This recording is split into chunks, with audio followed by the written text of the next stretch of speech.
53 বছরে যে নির্বাচন হয়েছে, বারবার এরা এই ধোকার নির্বাচনের মাধ্যমে ক্ষমতায় যে ফ্যাসিস্ট হয়েছে, আর আমরা পিআর সিস্টেম নির্বাচনের মাধ্যমে একটা জাতীয় সরকার গঠন করতে চাই। সংখ্যানুপাতিক হারে প্রতিনিধি সংসদে থাকবে, এখানে সব দলের সম্পৃক্ত থাকবে, প্রতিটা ভোটারের মূল্যায়ন হবে।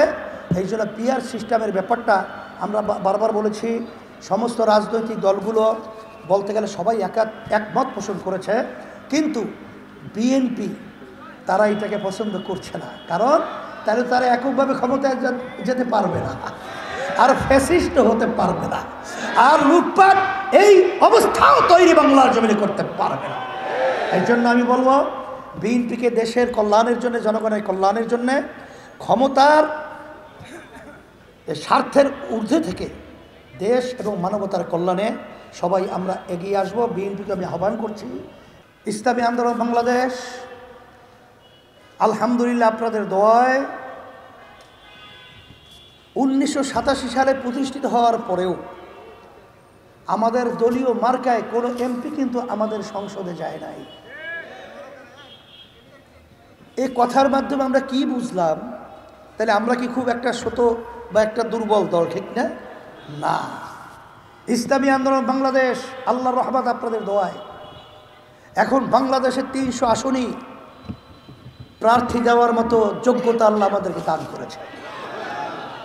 ইসলামী আন্দোলন বাংলাদেশ যখন দেশের বিরুদ্ধে, ইসলামের বিরুদ্ধে, মানবতার বিরুদ্ধে যখন বড় ষড়যন্ত্র তৈরি হয়, ওদের বিরুদ্ধে যখন আওয়াজ তোলে, তখন এই বাতিলদের এবং ওই হিংসুকদের এবং খুনিদের, গুমিদের, টাকা পাচারকারীদের কলিজা থর কম্পন হয়ে যায় ইসলামী আন্দোলন বাংলাদেশের আওয়াজে।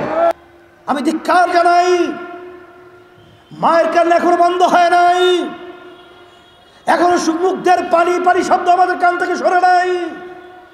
তখন এক শ্রেণীর ক্ষমতা লোভীরা তখন জায়গা দখল করে ব্যস্ত, চাঁদাবাজি করার জন্য ব্যস্ত, এবং বিভিন্ন লোক পাশে তারা ব্যস্ত হয়ে পড়েছে।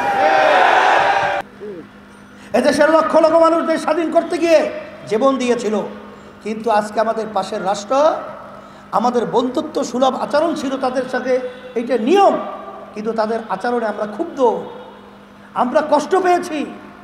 বরঞ্চ তারা বলে, এই 16ই ডিসেম্বর এটা নাকি স্বাধীন পেয়েছে ভারত, আমাদের বাংলাদেশ স্বাধীন তারা স্বীকার করে না।